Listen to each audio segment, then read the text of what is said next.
Oui, oui, amis gamers, nous retrouvons pour cette première vidéo sur ma nouvelle chaîne secondaire YouTube, qui est une chaîne de théorie et de plusieurs sujets sur les jeux vidéo et les mangas. Pour cette première vidéo, je vais m'attaquer à Riku de Kingdom Hearts, tout simplement, parce que oui, je vais pas préciser. Bon, si j'ai réussi à mettre la miniature, vous verrez dans le titre la déchéance de Riku, et voilà. De toute façon, vous l'aurez vu au titre, j'aurais quand même mis ça au titre. Bon, alors, pour ce qui est de Riku, alors, il a été beaucoup critiqué depuis Kingdom Hearts Dream Drop Distance et 0.2. Je suis à la fois d'accord et à la fois contre. Mais je suis plus contre les critiques. Mais bon, voilà.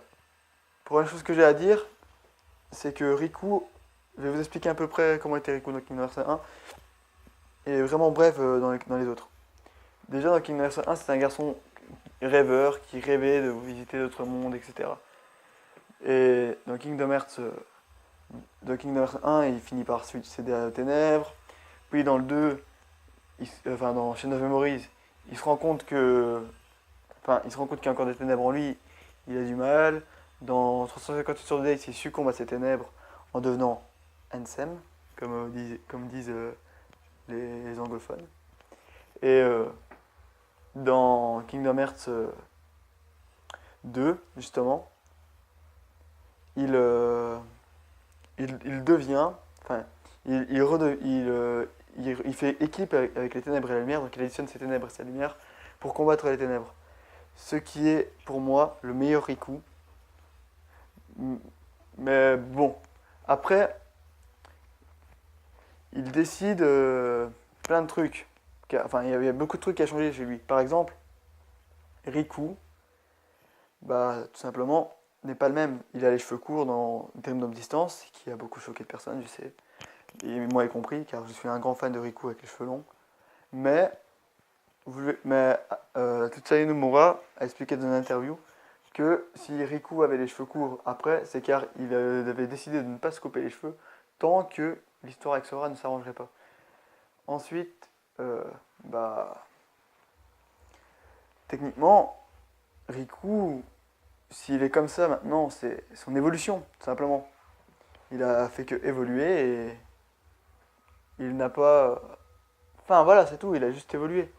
Il a juste évolué, une évolution dont je suis fier. Riku n'est pas le même, certes, mais s'il n'est pas le même, est-ce que ça veut dire pour autant qu'il est moins bien?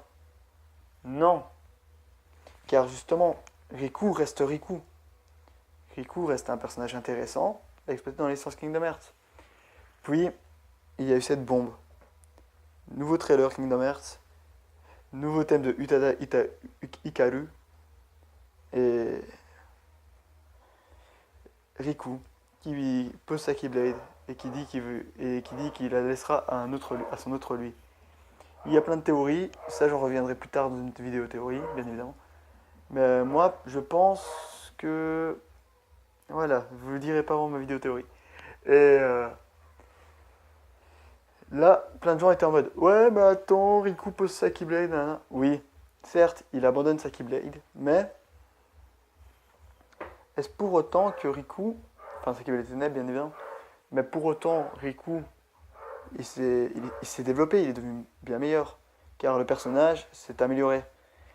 Donc, est-ce que Riku a une déchéance? Non. Est-ce que ce n'est plus le même Riku? Oui. La réponse à votre question est réglée. J'espère que cette vidéo vous aura plu. N'hésitez pas à mettre un pouce bleu, à partager et bien évidemment, mettez un petit commentaire